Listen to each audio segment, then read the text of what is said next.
Your life journey doesn't stand still, and neither should your wealth. Welcome to Wealth on the Move, the podcast. Welcome back to Wealth on the Move, the podcast. I'm your host, Will Hoffman, founder and president of Hoffman Wealth Management. And I'm your co-host, Brynn Tarbuck. And Will, thank you for holding it down last week for me. Yeah, you feeling better?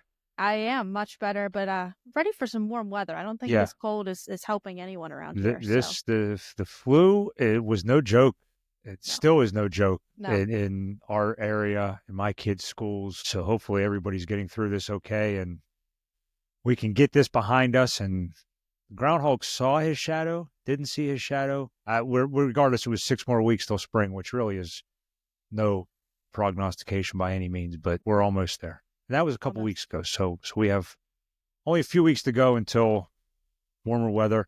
Pitchers and catchers have reported, so that's the official sign of spring and summer is almost here.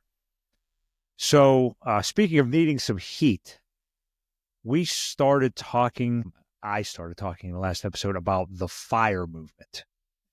And FIRE standing for Financially Independent and Retiring Early. And we're going to have a series of episodes talking about different components of FIRE, how to achieve that. And this is something that it's important to me because listen, we're not here to go to work, collect a paycheck, go home and pay bills and do it all again. And I can't tell you how many times in 22 years of this business, folks have said, I want to retire at 50, at 55, at 45. And you put that plan in front of them and they do see how insurmountable it could be. And insurmountable is the wrong word. How much of a challenge it could be and how much work is necessary to get there. Well, I want to put it in the universe that we can get there. And in 2025, more than ever, is it a reality? And that's not because of market performance. It is not because of, the ingenious of me and my peers when it comes to planning. I think it's because it's 2025 and it's never been easier to learn and earn and save and create and be able to create streams of income and businesses and side hustles and things that can pay you in addition to a 9-to-5 or a W-2 or whatever business you create.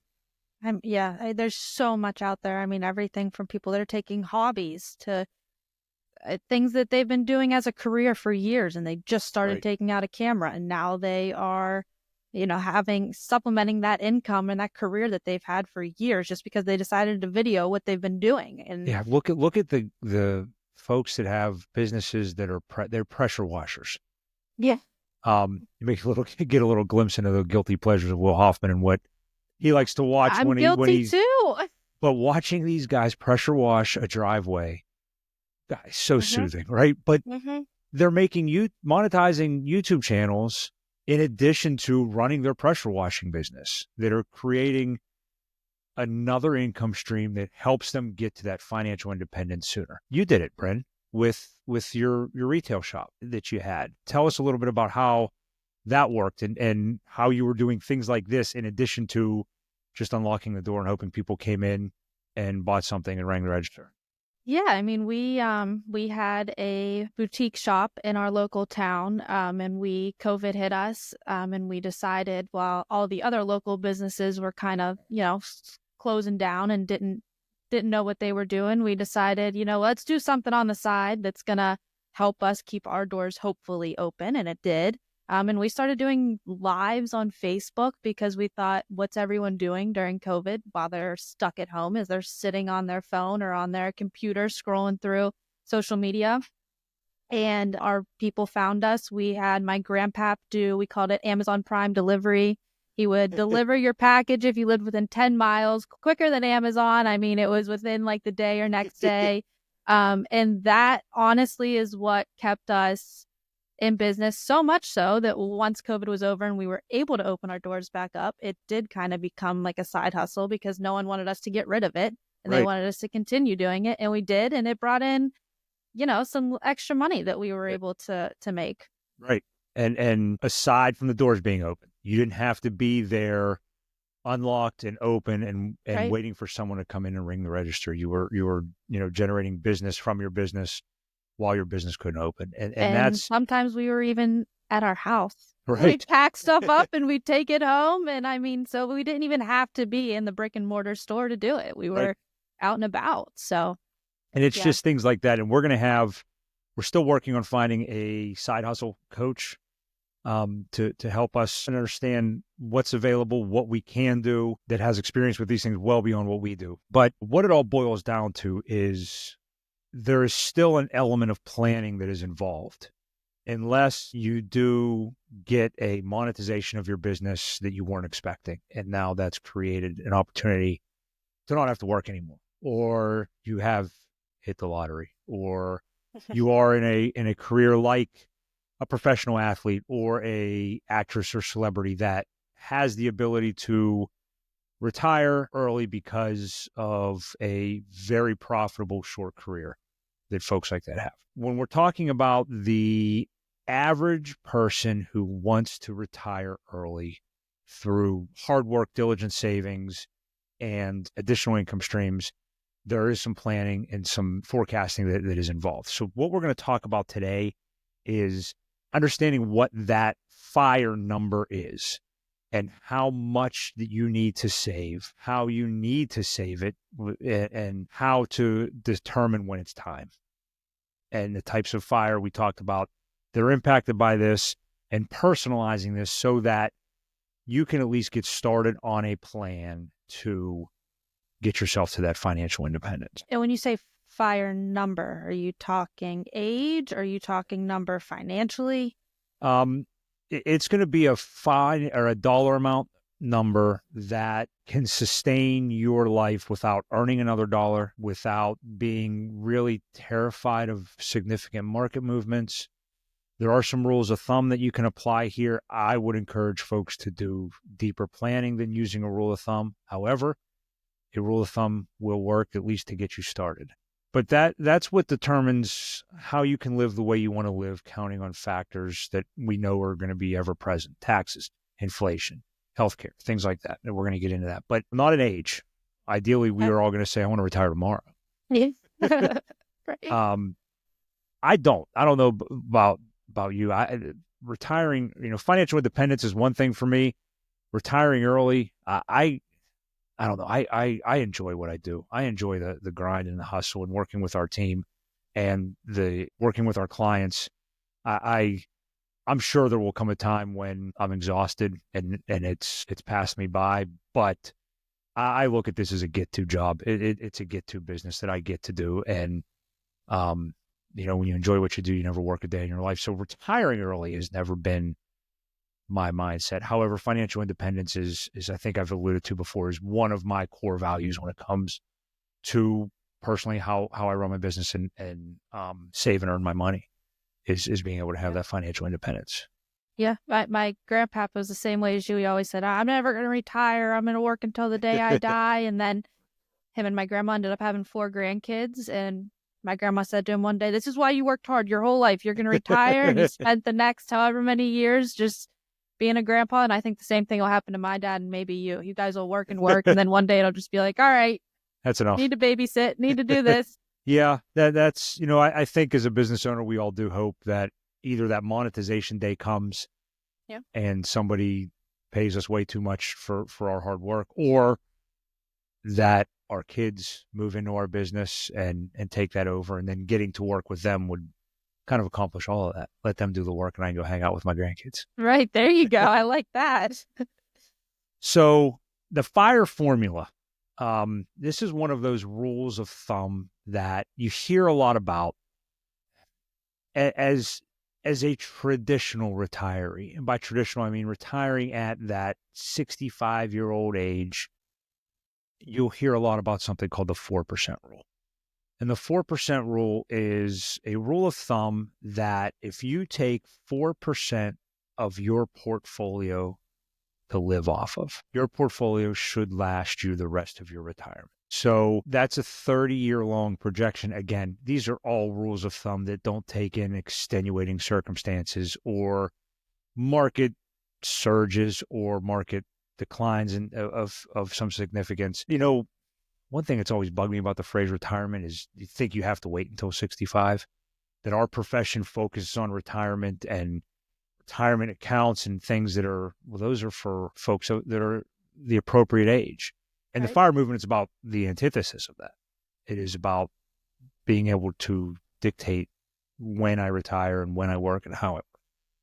So that rule has to change a little bit. And if you think about the difference, and there's some math behind this that that I may not be citing correctly, but 3.5% rule is kind of what gets mentioned when it comes to FIRE.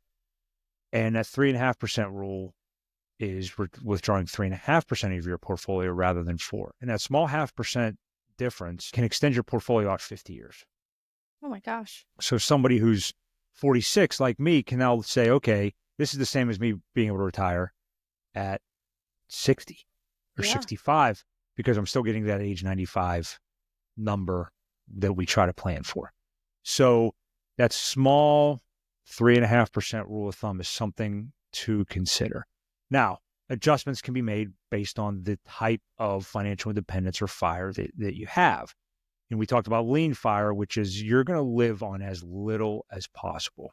You're going to really control your spending, and you're going to really try to get every ounce of juice out of that org. I think in the last episode, I referenced Seth Rogen in the movie Knocked Up, who had a $32,000 settlement that he squeezed as slowly as possible so he didn't have to work, and was able to do so until he met Catherine Heim. So maybe you only need a 3% rule in that case because you're comfortable with the minutia of getting by on as little as possible to be able to do what you want otherwise. But if you have fat FIRE where you want to live at your current standard of living or an enhanced standard of living, it's going to require some additional planning. Maybe it is 3.5%. It just has to be 3.5% of a much larger portfolio, a much larger bunch of assets. Or if it's a coast FIRE situation where you're able to just sit back and retire at a traditional age, but you just don't have to save anymore. You don't have to worry about, investing much differently or making different alterations to your lifestyle. You have to think about that. And then there's also the barista FIRE where I'm just going to go do what I want. I'm going to work at a coffee shop. I'm going to work at a starter at a golf course. I'm going to do whatever I want. Have a little bit of income, but I have that financial independence that I can pick and choose and do what I want to do. What would you do if you could barista FIRE and pick what you wanted to do regardless of money?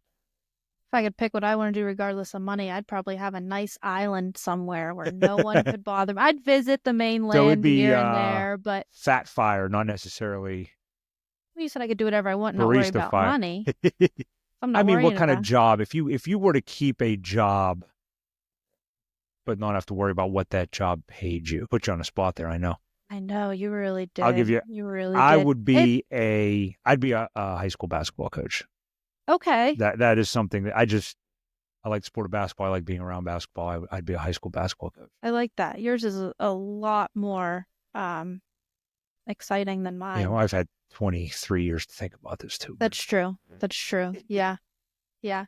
I don't know. I think I would, this is going to sound crazy, but I would really like to be they have at community people or volunteers at the hospitals, both children's and regular. Yeah. I just want to go in and color with people and just, they don't get paid anything, but they make people's day and they just, that would be fulfilling, I think. There you go.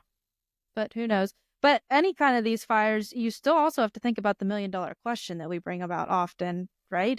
No one knows how long you're going to live, no matter what kind of FIRE you're planning on living out here. You don't know how long you got to. Yeah, that's the great. If there were two crystal balls that we could have, one would be what's the market going to do, and the other one's going to be how long do I have to spend this money?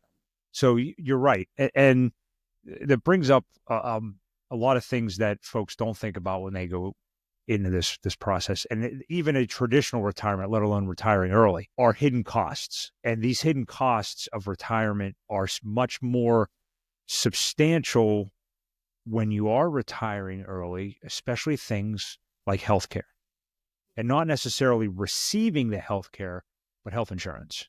Because if you are shedding your W-2 employment, you're now on your own to get health insurance. If you are pre-Medicare age and shedding your job, you've got to find your own health insurance. And we know that's expensive. So making sure that as you're planning for that fire scenario, you are thinking about how much your health insurance is not only going to cost today, but how much it's going to continue to cost and continue to potentially rise in cost.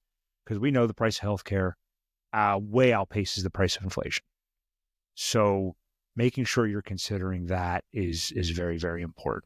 And you just did a video on fire and on YouTube, our YouTube channel, and I think there was a fact in there, something about how some couples $300,000 in healthcare. And that's a traditional retirement. It's unfathomable. I mean, it's at the point of your life where you think you're kind of set and relaxed and don't have to worry about all those extra costs, and then you get thrown a bill like that, and it's right. What do you do? Boom. Yeah. So thinking about having that coverage is important. Inflation, we're still in a, I want to say, high inflation environment. We've touched back down to around normal inflation. We were at a below normal inflation period for a while there, but it's going to have an impact. Inflation's like the weather. You know it's going to have impact. You just don't know when and how much. So making sure you're planning and factoring in for inflation and taxes. Yeah. Right? Can't escape those. There's a very few certainties in this world, and taxes is one of them. So, when you're personalizing that fire scenario, make sure you think about that. There's something else to think about, and that's where you're going to live. Are you going to stay where you are? Are you going to travel? Are you going to want to move somewhere? Thinking about, when it comes to fire, living in lower cost locations, or something to consider, depending on, again, type of lifestyle you want. But thinking about where you live, cost of living where you live, that becomes important. Something else to think about while you're personalizing this is optimizing expenses without sacrificing lifestyle. And that's kind of a bizarre statement. I want to live as well as I can, but not pay as much as I need to. Right. And that's kind of, it's my goal. But there are things that do play into this.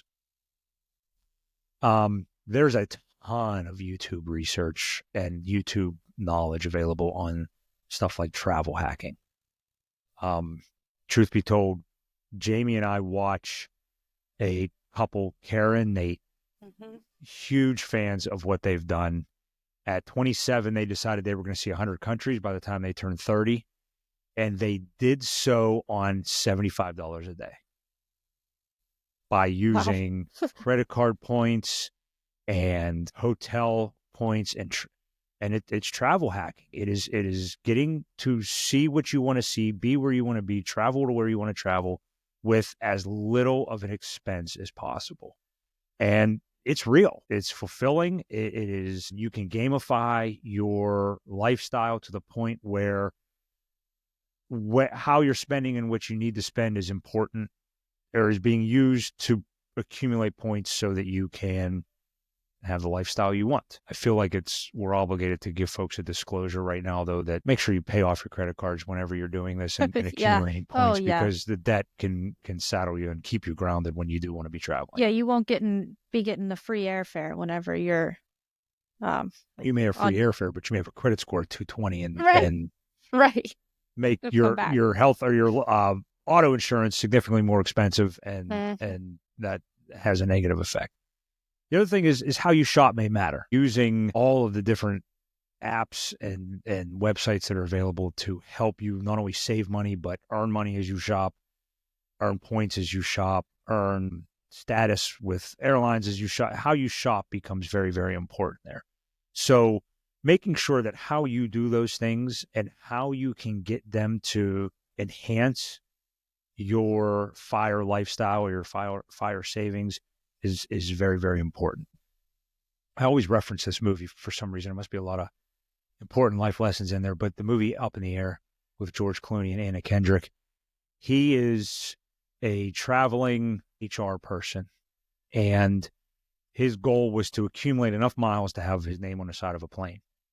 Oh. And through the movie, sort of changed his goal to have the points to do what he wanted to do because he was sick of flying around and firing people. Okay. So he, while we're watching him go through this epiphany, everything he does is about the points, how he eats to accumulate the most points possible for his airline miles, how he travels, the hotels he stays in, the cars he rents. It's really a great movie to begin with, but gives you a kind of a glimpse into the travel hacking. He just finally used the points to, I don't want to spoil the ending, but finally figured out how to use his, multitude of points after the plane was named after him. Yeah. Not a big movie person, but you make me interested now. I want to see what he does with the points. Yeah, I mean, and I'm also a huge Anna Kendrick fan, so it's a fun movie for me to watch. Yes, she's great. She is great. I'm partial to that, though. I mean, if I can, I try to get gas at the same gas stations because I have a reward card and you get 5 cents off a tank, which adds up, believe it or not. And over time, you look back and you think, oh my gosh, if I would have paid 5 more cents every gallon of gas I bought the last, 30 years or whatever. Right. With the way gas is going up, that's going to be a lot of money. Yes. And can, all of those things can positively impact. Yeah. Especially when it's the stuff you have to be doing anyway.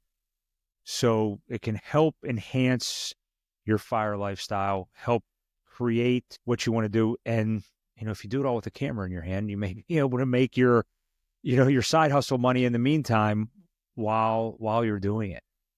Yeah. You never know. You should see where those YouTubers are now. I know. They're crazy. It's incredible. I know I talk about them a lot, kind of fanboying here, but what Jamie and I are so jealous and so envious of what Kara and Nate have been able to create. And who isn't? Right. It's amazing. Absolutely amazing. Most importantly, they don't have a house, so they don't have to worry about cutting grass. They don't have to shovel snow, they have to cut grass, they have to clean bathrooms, they can just check out and move into the next place. And we're tired of this place. New scenery. So how do we reach that fire number? How do we start accumulating what we need, whether it's $2 million or $5 million or whatever? How do we do that? The obvious answer is to increase your income and reduce your expenses. That's what every business tries to do. That's what every household is trying to do, to save as much as possible. We can all try to increase our income. And Brynn, don't get any ideas here, but by asking for raises, trying to enhance our skill set in the world of side hustles, in the world of,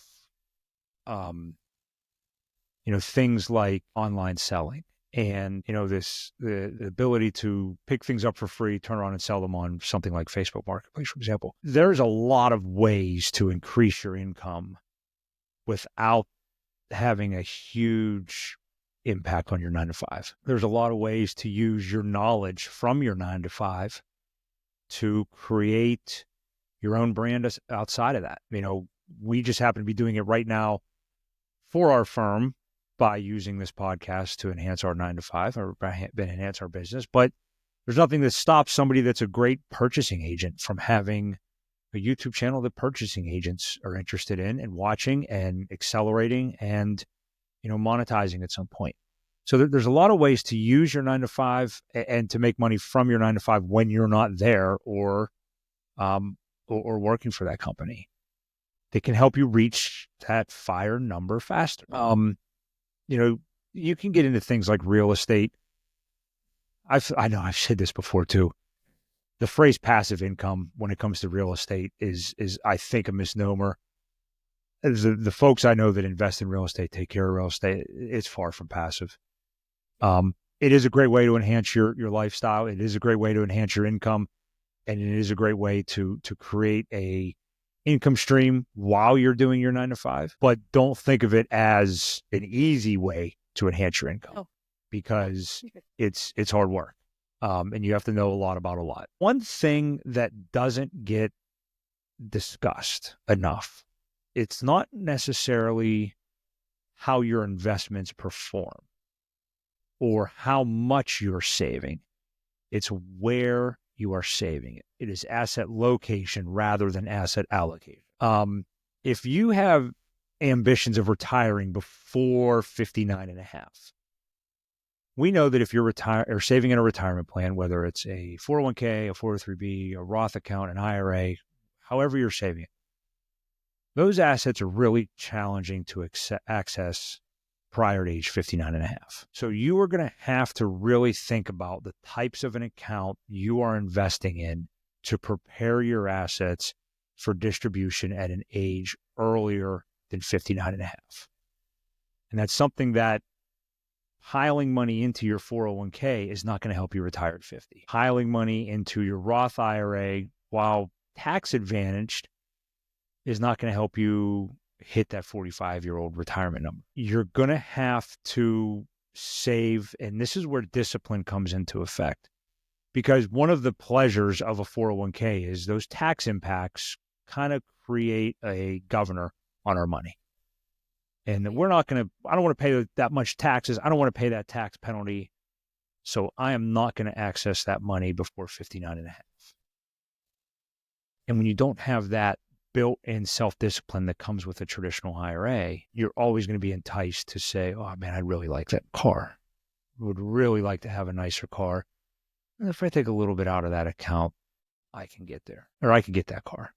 Or I'm going to splurge on this house. So having that self-discipline is going to be the chief behavior mechanism that controls the desire to access accounts that are located in different places. I think I'm making that pretty clear. No, absolutely. Which I think when you say it out loud, it's interesting because a lot of people think it's just that dollar amount. Right. But really, it's, do you have the discipline to keep that dollar amount where it needs to be so that you can get that FIRE goal that you want? Right. You have to be disciplined. It's not to be able to keep that dollar amount, which is hard. It can be very hard. Yeah. And it doesn't even have to be as big as a house or a car. There's things, people are spending hundreds of dollars on clothes and shoes and things like that. It can be simple, or eating out and going to fancy restaurants. Those can all catch up and add up to the price of a car or house, believe it or not. And again, it's about putting the value to the dollars when it comes to what they're going to accomplish, and making sure that you're using those mechanisms correctly. Because if all that money's piled into your 401k, retiring at 50 is a real challenge, because it becomes very expensive and you have an additional 10% penalty on your income to think about. Which is why you also need a good financial professional, because someone like me would have a plan, yes. Putting all that money in a Roth, you'd be fine. But no, have a plan, know where to. While 401ks are great tools, and you should definitely take advantage of everything that your company matches, before you start thinking about really over saving and over allocating there, make sure that the rules of the plan are tied into the values and the goals that you have. And that's something that I just got to save as much as possible. I'm going to save it here. And you're right, you do need to save as much as possible, but asset location is something to really think about, and how you're investing in each one of those becomes important, because there's certain taxes that are less expensive outside of a 401k than are necessary when the money comes out. And, thinking about, do I want this tax as capital gains, or do I want this tax as income? And how you decide how you invest where, again, you're right. These are all things that financial advisors and wealth management firms are conditioned to help you with when it comes to answering these questions and planning for that financial independence.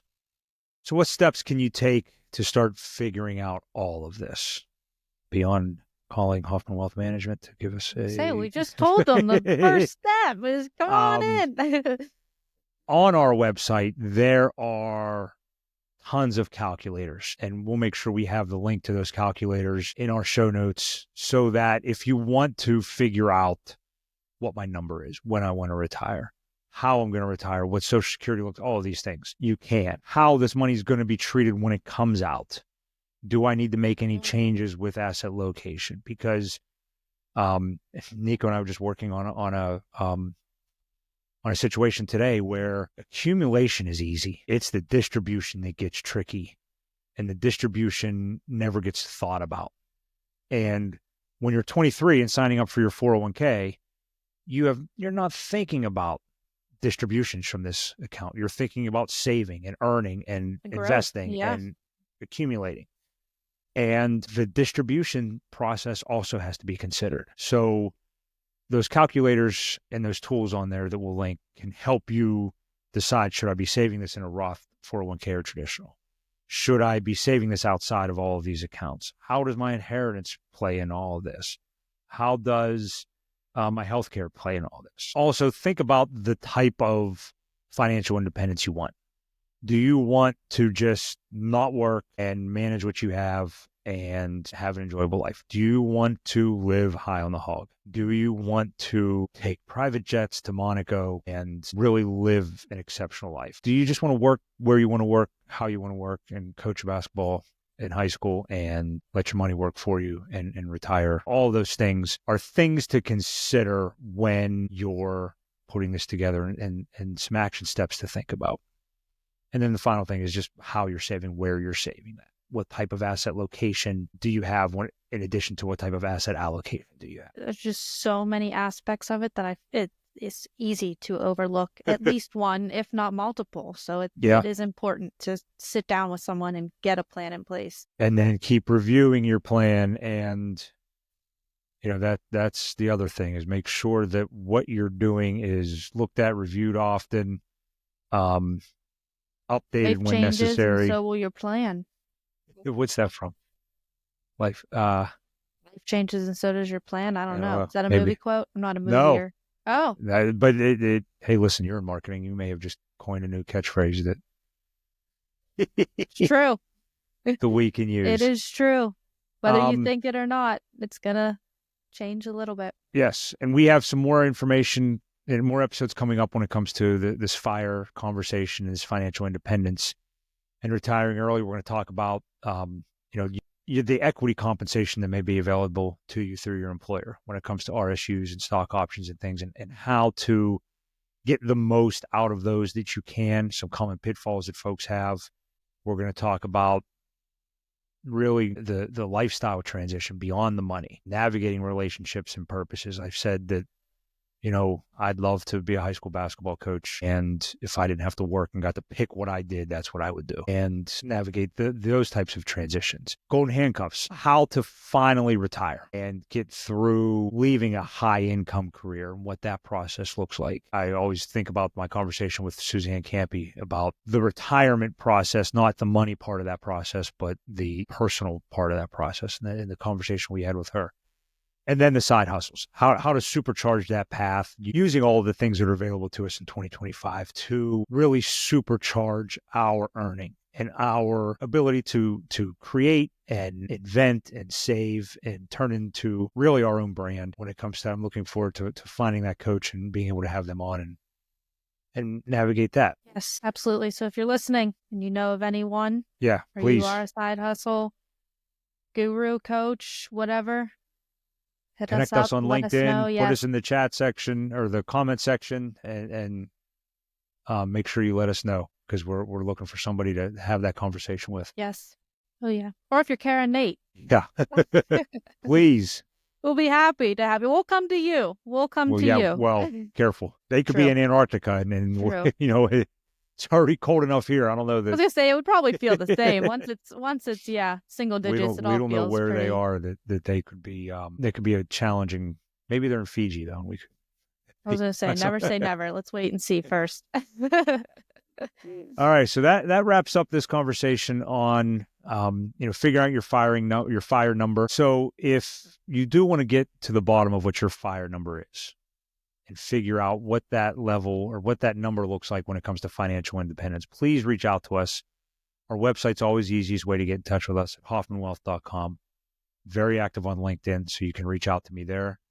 And until next time, thank you for listening to Wealth on the Move.